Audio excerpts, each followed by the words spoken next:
Pansin nyo, mamamatay yan sa 13 degrees.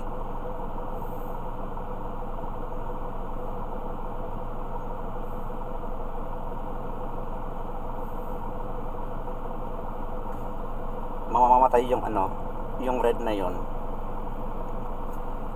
Pagdating niya ng 13 degrees, patay yung red. This one, maandar yung compressor.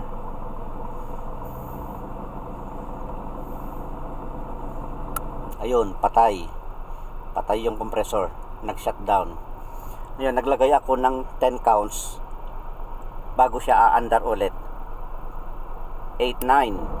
Ayun, 10 counts yung delay niya bago siya aandar ulit. And then bababa ulit siya ng 13. Yan, naka-engage yung compressor, umilaw.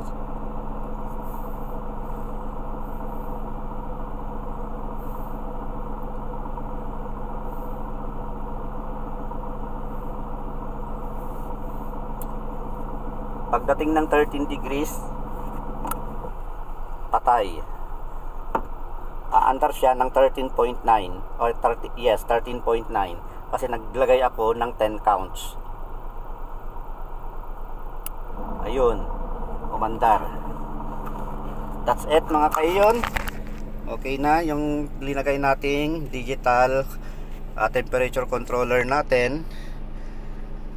Gamit pa rin natin to. Ito yung ginamit kong switch nya.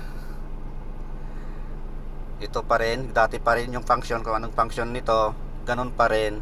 And this one, gagamit pa rin natin yung mixture ng hot and cold.